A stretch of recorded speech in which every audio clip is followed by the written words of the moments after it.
Assalamualaikum warahmatullahi wabarakatuh. Welcome back to channel Kakak Berbagi, tempat berbagi untuk kita semua.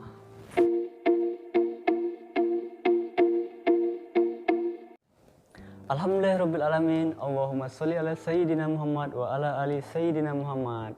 Semoga usaha belajar teman-teman hari ini bernilai ibadah dan teman-teman semua nanti diluluskan menjadi CPNS di tahun 2021. Amin ya rabbal alamin. Jika video sebelumnya kakak membahas tips memilih formasi di mana tekun saja tidak cukup untuk lolos, tetapi kalian juga harus cerdas memilih formasi. Di kesempatan hari ini kakak akan mengajak kalian untuk memulai belajar materi tes SKD dari sekarang, di mana kemungkinan pembukaan penerimaan CPNS akan dibuka pada bulan Maret 2021 nanti.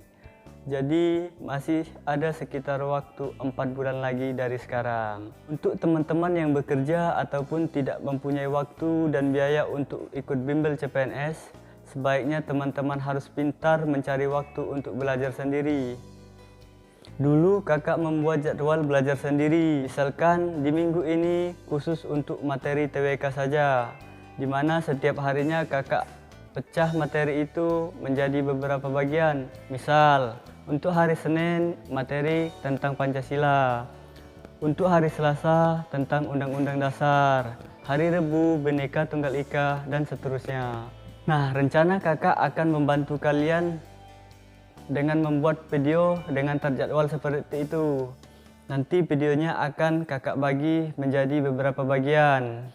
Jadi jangan lupa di subscribe ya, biar dapat update materi terbarunya. Oke, kita lanjut ya. Materi SKD itu terbagi menjadi dua jenis, yaitu materi hafalan dan materi hitungan. Dalam mempersiapkan materi hafalan, kalian harus sering-sering membaca atau mendengar materinya secara berulang-ulang.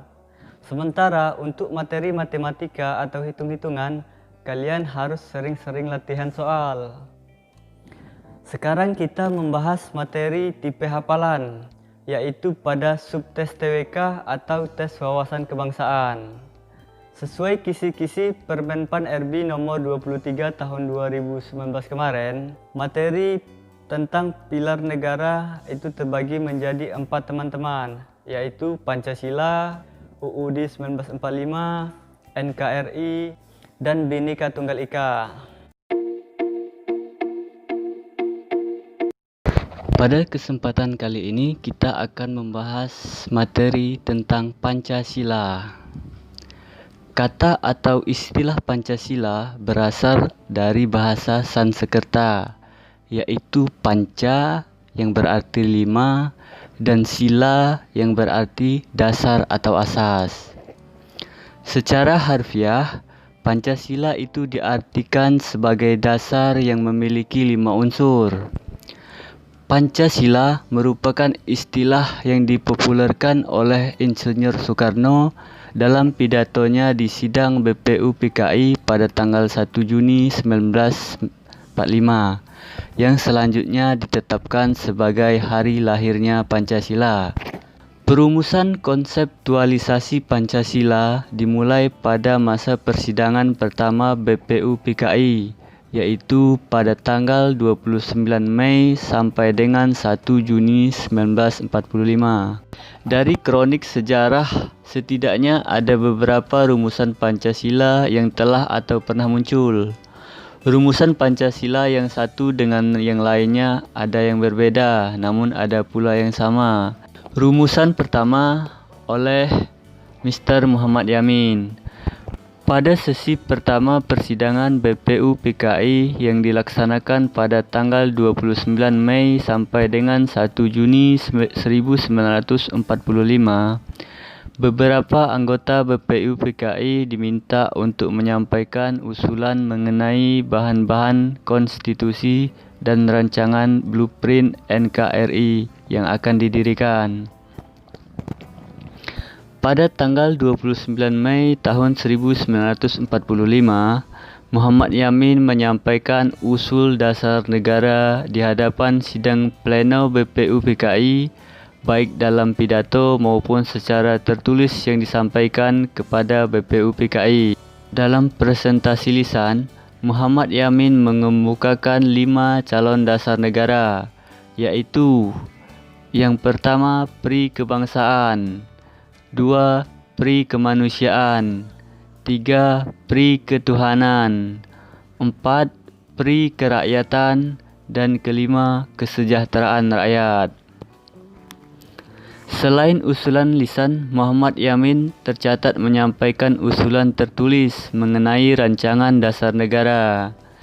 Usulan tertulis yang disampaikan kepada BPUPKI oleh Muhammad Yamin berbeda dengan rumusan kata-kata dan sistematikanya dengan yang dipresentasikan secara lisan, yaitu 1. Ketuhanan Yang Maha Esa, 2. Kebangsaan Persatuan Indonesia, 3. Rasa kemanusiaan yang adil dan beradab, 4. Kerakyatan yang dipimpin oleh hikmat kebijaksanaan dalam permusyawaratan perwakilan, 5. Keadilan sosial bagi seluruh rakyat Indonesia. Yang kedua, rumusan Dr. Supomo. Pada tanggal 31 Mei tahun 1945, Supomo pun menyampaikan rumusan dasar negaranya, yaitu 1. Persatuan, 2. Kekeluargaan, 3. Keseimbangan lahir dan batin, 4. Musyawarah, 5. Keadilan rakyat.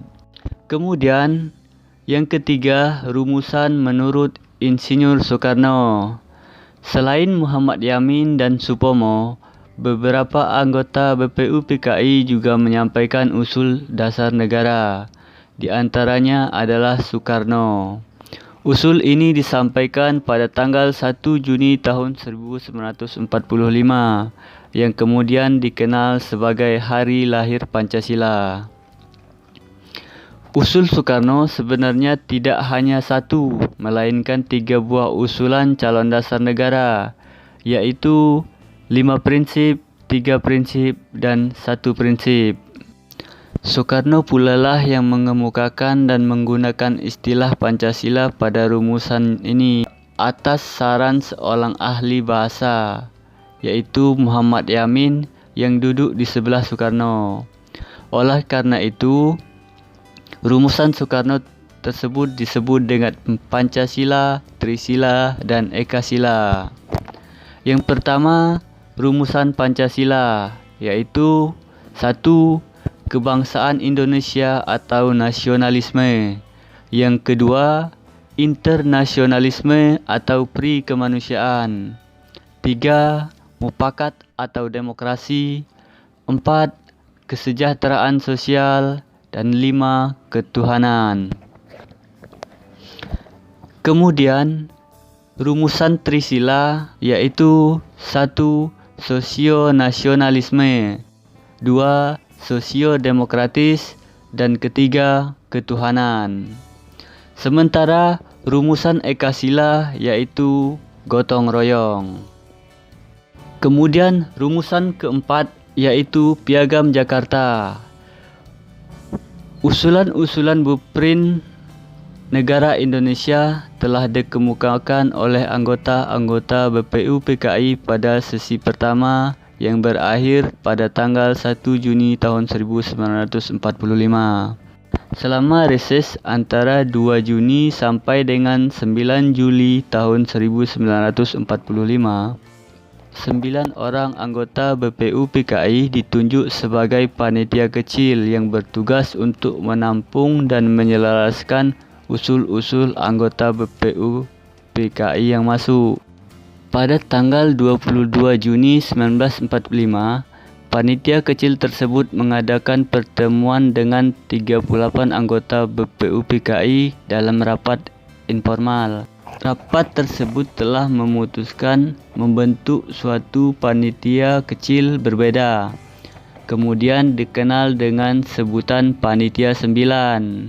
Panitia 9 terdiri dari Insinyur Soekarno sebagai ketua, kedua Muhammad Hatta, ketiga Ahmad Subarjo, 4 Muhammad Yamin, 5 AA Maramis, 6 Haji Agus Salim, 7 K. Haji A. Wahid Hashim, ke-8 Abi Kusno Cokro Suyoso, dan yang ke-9 Abdul Kahar Mujakir.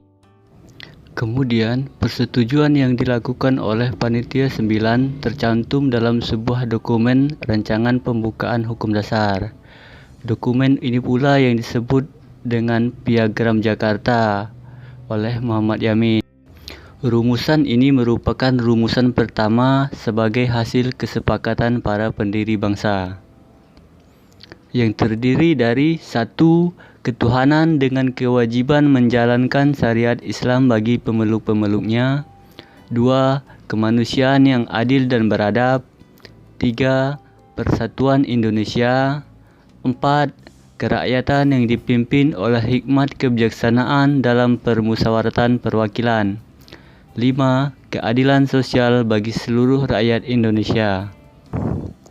Sebelum Piagam Jakarta disahkan menjadi Pancasila, ada beberapa hal yang diubah oleh PPKI, yaitu sila pertama, sila ketuhanan dengan kewajiban menjalankan syariat bagi pemeluk-pemeluknya, diubah menjadi ketuhanan yang Maha Esa. Kemudian, syarat yang menyebutkan bahwa Presiden Indonesia harus orang Islam diubah menjadi Presiden Indonesia harus orang Indonesia asli, sesuai pasal 6 ayat 1 UUD 1945.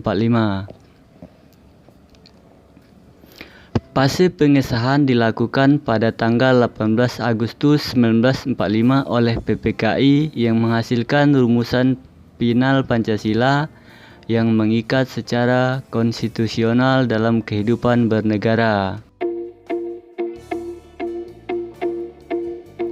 Asal-usul Pancasila. Yang pertama, causa materialis atau asal mula bahan, yaitu berasal dari bangsa Indonesia sendiri, terdapat dalam adat kebiasaan, kebudayaan, dan agama-agamanya. Yang kedua, causa formalis atau asal mula bentuk atau bangun, yaitu bagaimana Pancasila itu dibentuk, rumusannya sebagaimana terdapat pada pembukaan UUD 1945. Dalam hal ini, BPUPKI memiliki peran yang sangat menentukan.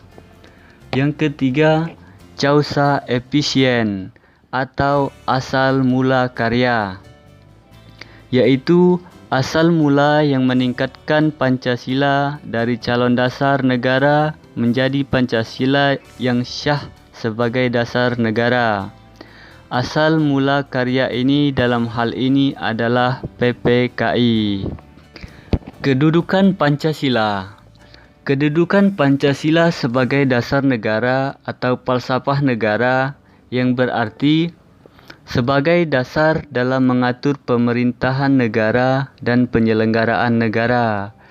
Kedudukan Pancasila sebagai dasar. Kemudian, kedudukan Pancasila sebagai kepribadian bangsa Indonesia, yang berarti sikap mental dan tingkah laku bangsa Indonesia yang mempunyai ciri khas. Kemudian, kedudukan Pancasila sebagai pandangan hidup atau way of life, yang berarti menjadi petunjuk arah seluruh kegiatan kehidupan dalam berbagai bidang kehidupan, guna mengatur kehidupan berbangsa dan bernegara. Kedudukan Pancasila sebagai cita-cita dan tujuan bangsa Indonesia, yang berarti cita-cita dan tujuan yang hendak dicapai bangsa Indonesia, yaitu suatu masyarakat yang punya jiwa Pancasila. Kemudian, kedudukan Pancasila sebagai perjanjian luhur bangsa Indonesia, yang berarti kesepakatan dan perjanjian, serta konsensus bangsa Indonesia sebagai dasar negara. Pancasila sebagai ideologi negara berarti gagasan fundamental mengenai bagaimana hidup bernegara milik seluruh bangsa Indonesia, bukan ideologi milik negara atau rejim tertentu.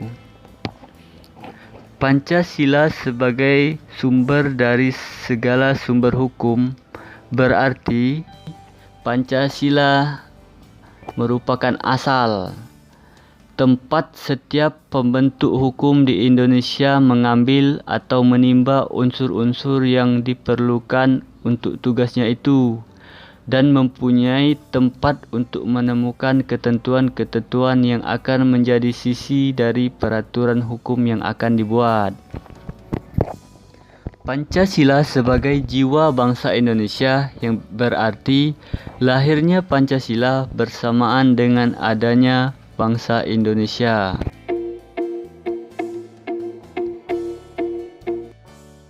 Arti makna dari lambang negara yaitu burung Garuda.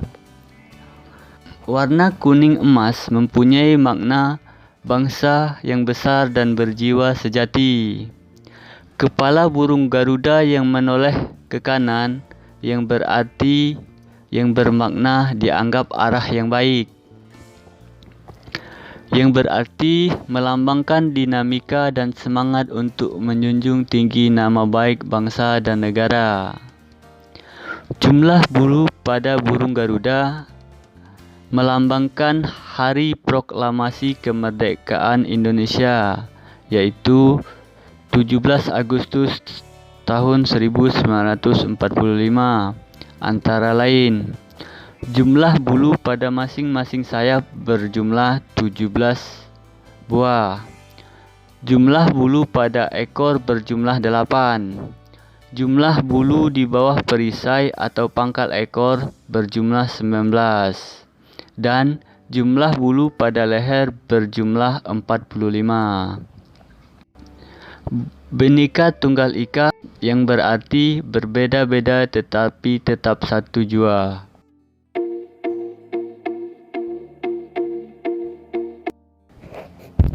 Butir-butir Pancasila dan kandungannya. Sesuai TAP MPR nomor 1 tahun 2003, butir-butir Pancasila terdiri dari 45 butir.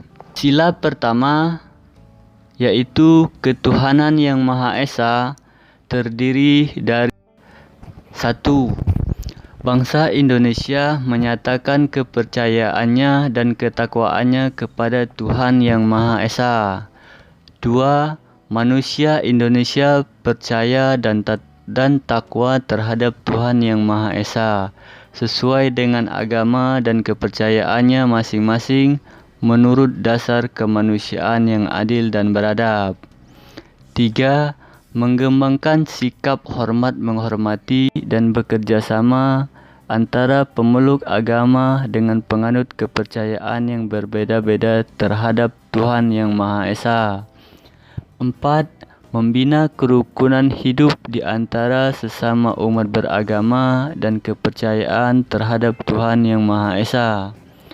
5. Agama dan kepercayaan terhadap Tuhan Yang Maha Esa adalah masalah yang menyangkut hubungan pribadi manusia dengan Tuhan Yang Maha Esa. 7. Mengembangkan sikap saling menghormati kebebasan menjalankan ibadah sesuai dengan agama dan kepercayaannya masing-masing. 8. Tidak memaksakan suatu agama dan kepercayaan terhadap Tuhan Yang Maha Esa kepada orang lain.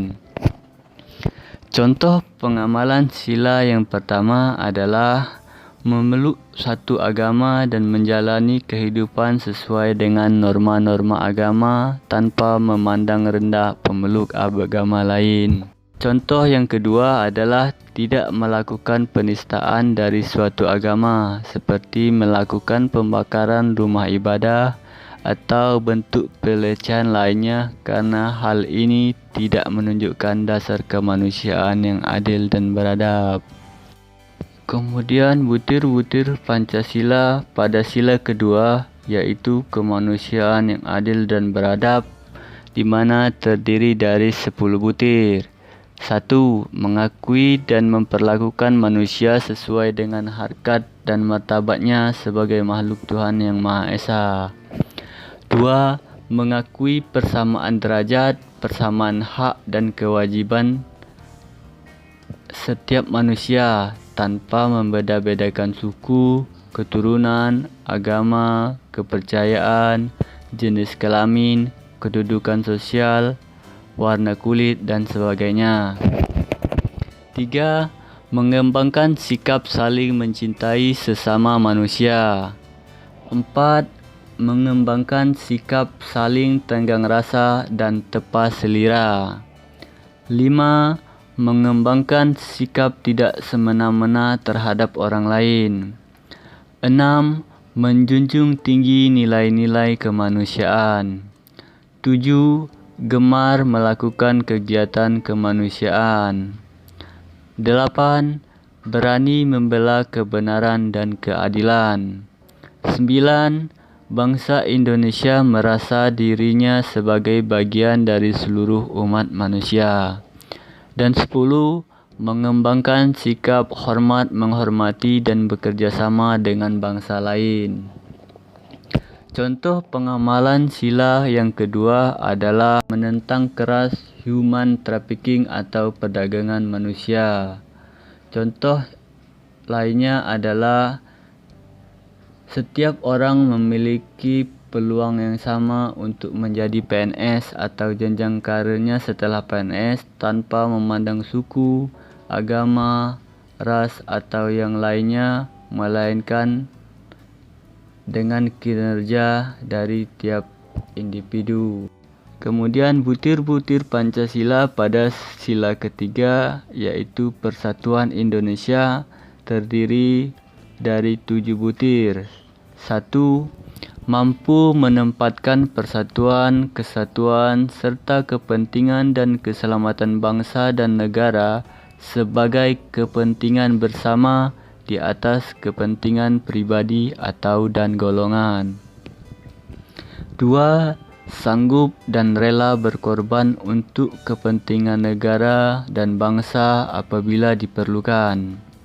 3. Mengembangkan rasa cinta kepada tanah air dan bangsa Indonesia. 4. Mengembangkan rasa kebanggaan berkebangsaan dan bertanah air Indonesia. 5. Memelihara ketertiban dunia yang berdasarkan kemerdekaan, perdamaian abadi, dan keadilan sosial. 6. Mengembangkan persatuan Indonesia atas dasar Bhinneka Tunggal Ika. 7. Memajukan pergaulan demi persatuan dan kesatuan Indonesia. Contoh pengamalan sila yang ketiga yaitu jika di negeri kita memiliki banyak masalah, tidak seharusnya kita pindah menjadi warga negara lain. Walaupun kita melihat di negara lain tampaknya dengan kemampuan yang kita miliki, kita dapat hidup lebih layak dibanding dengan di negara sendiri. Mestinya kita harus lebih menyikapi hal ini dengan berbuat sesuatu demi Indonesia dengan apa yang kita punya, bukan malah meninggalkannya. Butir-butir Pancasila pada sila keempat, kerakyatan yang dipimpin oleh hikmat kebijaksanaan dalam permusyawaratan, terdiri dari 10 butir. 1.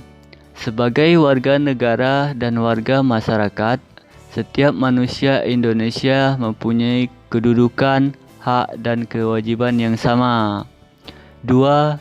Tidak boleh memaksakan kehendak kepada orang lain. 3. Mengutamakan musyawarah dalam mengambil keputusan untuk kepentingan bersama. 4. Musyawarah untuk mencapai mufakat diliputi oleh semangat kekeluargaan. 5. menghormati dan menjunjung tinggi setiap keputusan yang dicapai sebagai hasil musyawarah. 6. Dengan iktikad baik dan rasa tanggungjawab menerima dan melaksanakan hasil keputusan musyawarah. 7. Di dalam musyawarah diutamakan kepentingan bersama di atas kepentingan pribadi dan golongan. 8. Musyawarah dilakukan dengan akal sehat dan sesuai dengan hati nurani yang luhur. 9. Keputusan yang diambil harus dapat dipertanggungjawabkan secara moral kepada Tuhan Yang Maha Esa, menjunjung tinggi harkat dan martabat manusia, nilai-nilai kebenaran dan keadilan, mengutamakan persatuan dan kesatuan demi kepentingan bersama. 10. Memberikan kepercayaan kepada wakil-wakil yang dipercayai untuk melaksanakan permusyawaratan. Contoh pengamalan sila keempat adalah semua orang memiliki hak yang sama untuk mendapatkan pendidikan serta pekerjaan. Contoh yang kedua adalah tidak boleh memaksakan kehendak kepada orang lain.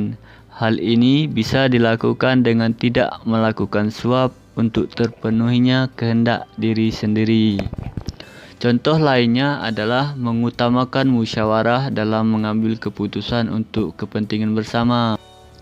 Kemudian, butir-butir Pancasila, sila kelima, keadilan sosial bagi seluruh rakyat Indonesia terdiri dari 11 butir. 1. Mengembangkan perbuatan yang luhur yang mencerminkan sikap dan suasana kekeluargaan dan kegotong royongan. 2. Mengembangkan sikap adil terhadap sesama. 3. Menjaga keseimbangan antara hak dan kewajiban. 4. Menghormati hak orang lain. 5. Suka memberi pertolongan kepada orang lain agar dapat berdiri sendiri. 6. Tidak menggunakan hak milik untuk usaha-usaha yang bersifat pemerasan terhadap orang lain. 7.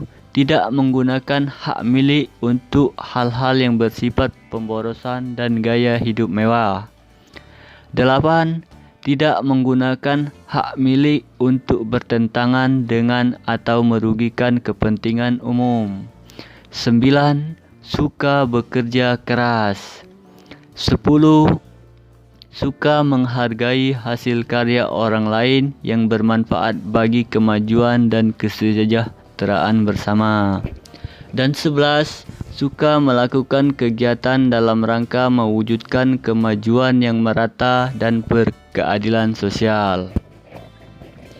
Contoh pengalaman sila kelima adalah mengembangkan perbuatan yang luhur yang mencerminkan sikap dan suasana kekeluargaan dan kegotong royongan. Agar terciptanya keadilan harus didorong dari suasana kekeluargaan. Suasana ini dapat tercipta dengan rasa saling menghargai antar sesama. Oke, itu saja teman-teman rangkuman materi tes wawasan kebangsaan pada materi Pancasila. Selanjutnya kita akan membahas tentang Undang-Undang Dasar 1945. Jadi jangan lupa di-subscribe ya, biar tidak ketinggalan materi-materi selanjutnya. Terima kasih. See you in the next video.